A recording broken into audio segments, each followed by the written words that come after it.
ಬಾಗಲಕೋಟೆ ಉಪಚುನಾವಣೆ ಹಿನ್ನೆಲೆಯಲ್ಲಿ ಯುವ ಮತದಾರರಿಗೆ ಅನುಕೂಲವಾಗುವಂತ ದೃಷ್ಟಿಯಿಂದ ಅಂಬೇಡ್ಕರ್ ಭವನದಲ್ಲಿ ಯುವ ಮತದಾರ ಕೇಂದ್ರ ಮಾಡಿದ್ದಾರೆ. ಆ ಮತದಾರ ಕೇಂದ್ರದಲ್ಲಿ ಈಗ ನಾನು ಇದ್ದೇನೆ. ನೀವು ಈಗ ನೋಡ್ತಿರ್ಬೋದು, ಇಲ್ಲಿ ಯುವ ಮತದಾರರ ಕೇಂದ್ರ ಅಂತ ಒಂದು ವಿಶೇಷವಾಗಿ ಮಾಡಿದ್ದಾರೆ. ಇದು ಮಧ್ಯ ಬಾಲಿಗೆ ಉಪಚುನಾವಣೆ ಮಾಡಿದ್ರಲ್ಲಿ ಹಿನ್ನೆಲೆಯಲ್ಲಿ ಇದು ಏನು ಮತದಾನದ ಸಂಖ್ಯೆ ಮತಗಟ್ಟೆಯ ಸಂಖ್ಯೆ 196 ಇದೆ.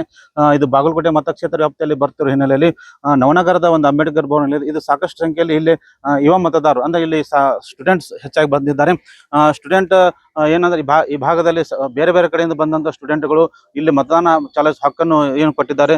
760 ಮತದಾರರಲ್ಲಿ 550ಕ್ಕೂ ಹೆಚ್ಚು ಇಲ್ಲಿ ವಿದ್ಯಾರ್ಥಿಗಳಿದ್ದಾರೆ. ನಾನು ಅವರನ್ನು ಮಾತಾಡೋ ಪ್ರಯತ್ನ ಮಾಡ್ತೀನಿ. ಹಲೋ ಮೇಡಮ್, ಏನಿದೆ ಮೊದಲ ಬಾರಿ ಊಟ ಮಾಡೋದು? ಮಾತಾಡಿ. कन्नड़ हिंदी हिंदी में आते हैं? फर्स्ट टाइम क्या आपको? आप फर्स्ट टाइम वोटिंग करेंगे? हाँ। कैसा लगा आपको? सर अभी तो किया नहीं है। कन्नड़ आते क्या? नहीं कन्नड़ हिंदी में? हाँ। आप फर्स्ट टाइम क्या? हाँ फर्स्ट टाइम। आपको कैसा लगा? अच्छा लगा। कैसा व्यक्ति को आप वोट करना चाहिए? जो डेवलपमेंट में मदद करे। अभी वो पॉलिटिकल बारे में आप क्या जानते हैं? नहीं, कुछ नहीं। मैडम आप क्या बात कर सकते हैं? फर्स्ट टाइम क्या आपको वोटिंग करनी?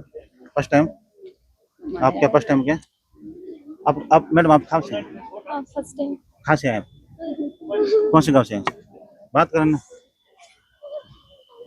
आप सब स्टूडेंट हैं क्या? क्या मैडम आप क्या स्टूडेंट है? स्टूडेंट है?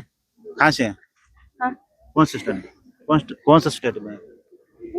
कौन सा स्टेट? केरल। ओके।